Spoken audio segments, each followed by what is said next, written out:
Welcome to class today. Last time we experimented a little bit with paints and dyes and stains. This one I wanted to experiment with papers we may have around our house. I have a collection. Occupational hazard for me as an art teacher. I do have a variety of different papers. This is a regular watercolor paper. I did happen to have some typing paper as well. This was a drawing paper from one of my drawing pads. The infamous lined ruled paper as well. Another paper we might not think about too often, but we do have a little bit of a paper towel on that one. This looks like a Bounty brand according to the print here. And then we have some thicker types of paper like a cardboard, corrugated cardboard. I've also thought of some people may have some cardstock or something like that in their home, which is a little bit of a thicker paper.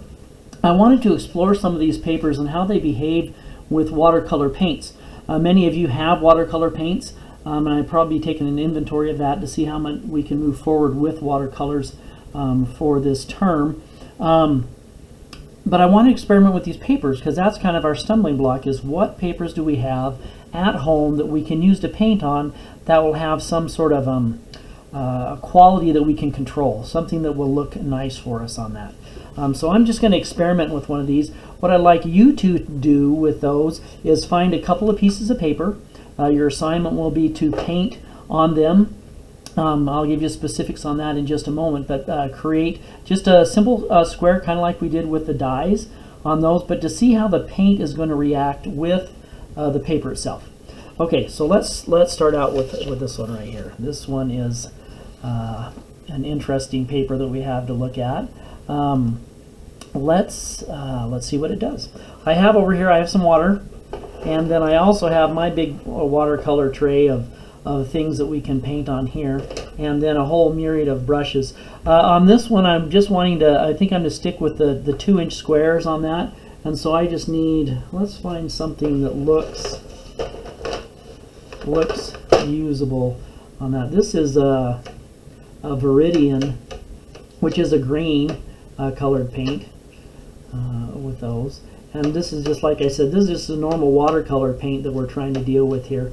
And like I said, I think most of you have watercolor paints at home. If you don't, then we can use those dyes. I plan to use those in a little bit of a future assignment on what we're looking for.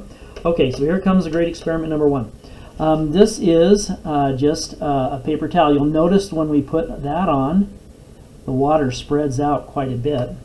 This just really wants to absorb it. Go figure, paper towels wanting to absorb things. That's kind of a deal. But you'll notice it does stain it, the sticks of the paints on that one, but the paper in and of itself does absorb a lot of the water that we're trying to deal with. And so when placing those pigments on there, it has kind of an interesting look. No sharp edges for sure, right?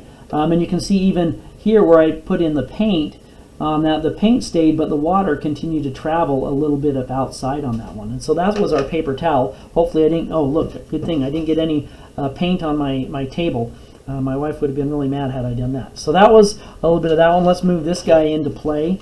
This is, we talked about paper right at the beginning on how thick it is. If it's a thicker paper, it will will work a little bit better for you. This is your standard college rule paper that we have here. Let's see what it does.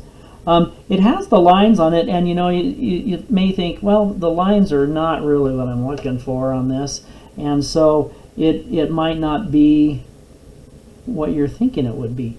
But I'll tell you one thing, the lines do add a sense of unity to the background. Repetition and pattern are one of the great tools you guys have.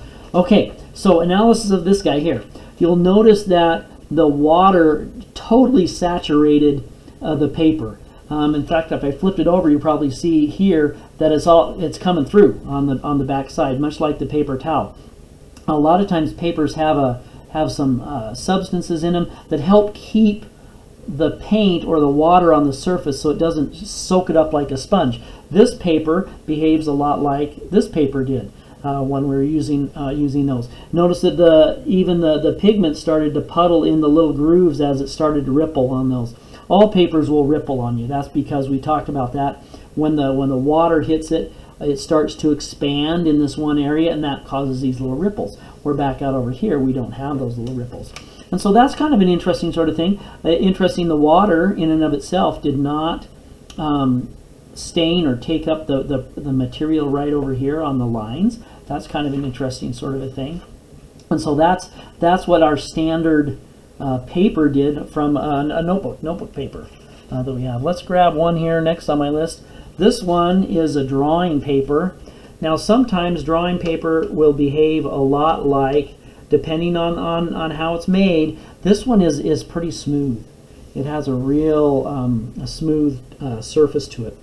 And I'm guessing that as I paint on this one, this is probably more than what we're looking for in the past, what we've done, right? When we've done some of our paintings, the water stays on top. It doesn't saturate in quite as much. So if you have some drawing paper, this might be something that you're used to. Now there are drawing papers that are out there that do not have the chemicals in them that keep the paint on the surface. And that's okay too. They'll just absorb in a little bit more. So this drawing paper behaves more like what we're used to. Now I'm not going to say one is right or wrong or what we're looking for, but I just want you to be aware of the materials that you have to use at home. And so as you start to make your paintings at home, you'll know how they're going to behave. So we don't just jump into it and assume it'll behave like our regular watercolor paper. That put a pretty good surface on it there too. This one I think we can even go backwards and forwards. This is a pretty thick paper. I think this is a 60-pound paper. So it's a pretty thick paper that we're going to be doing, maybe even a 90-pound paper. And so that's that one. Let's go to our favorite. This is one we've used often, a typing paper. This is usually between a 15 and a 20-pound paper. Depending on the surface, it may absorb more of the paint than not. This one so far, as I put those in there, it's not absorbing as much of the water like that the notebook paper did. Let me just get a little bit of something going here on what we're looking for. And so we just have a little bit of a light thing. It still has some ripples in it, but that's really not too bad as far as a surface that repels the water a little bit so it doesn't become saturated. On the back side, notice it's not as saturated. So this particular typing paper does not absorb as much of the water as the notebook paper did. Let's go here. This is our old friend. I had just a scrap piece of a watercolor paper here, and this one will probably perform. You guys are used to this. When you put it in here, it stays right on the surface. It even sometimes repels it a little bit here as we start to add in the paints. It makes it real easy to mix on it. I mean, this is why we have watercolor paper and why we've been using it as a special paper to put things out just a little bit more evenly and smoothly. I mean, that's pretty what you guys are used to, huh? It put it in as a nice even coat, nice clean edges on that one. That's the ideal sort of a thing. If you happen to be out and about, a lot of times stores and stuff do carry watercolor paper.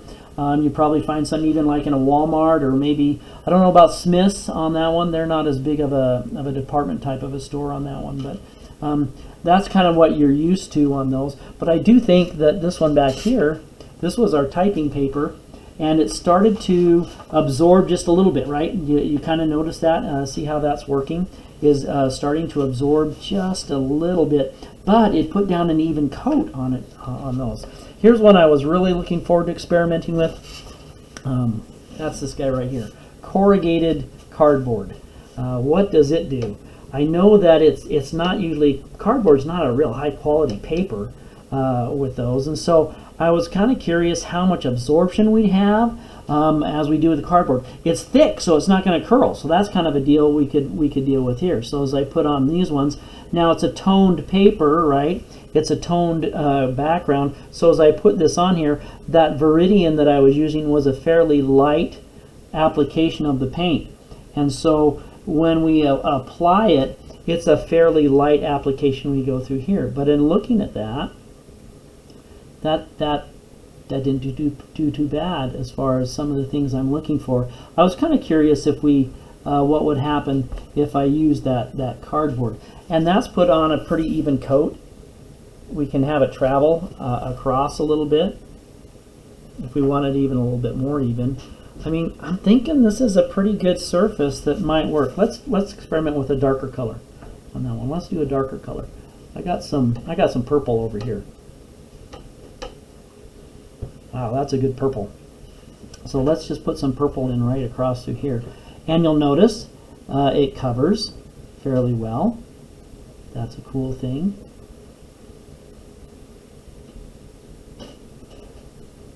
So as I'm looking at the application of the papers that we've experimented with, there's a lot that I like about actually the corrugated cardboard. That's probably the cheapest paper we have. I'm trying to put on there. This is a light color. This is a dark color. I wonder if you took this and you kind of remember how we can dab things in there, how well it spreads. I'm not sure on that. That's kind of a cool deal. So it looks like we can work with some of these types of papers that we have. The assignment. What do you need to do for your assignment? This is what I want you to do. I want you to experiment with 3 types of paper. So around your house, I want you to find at least 3 types of paper. You can do more if you want, but 3 types of paper. And I want you to apply the watercolor paints or the dyes, depending on what you've been experimenting with and what you have available, and do as I have done right here. Create paint a little bit of a surface here. This was my typing paper one. We can paint on that one. I would don't use your toilet paper. That stuff's like gold right now. So if you paint on toilet paper, you may be sacrificing more than what you really want to with those. But experiment with 3 different types of paper for this assignment, and then photograph those 3 papers. So I could have one like this. I'm going to set one over here, kind of like this. See if I can get them all in one paper. I'd try not to get on top of that sort of a thing. Might have to do some scissors or something like that. And so then I come over here with this one. And so there's my 3 papers. I want to be able to see the 3 of them on that one. Here, let's just do this. So there's my 3 papers that I've experimented with.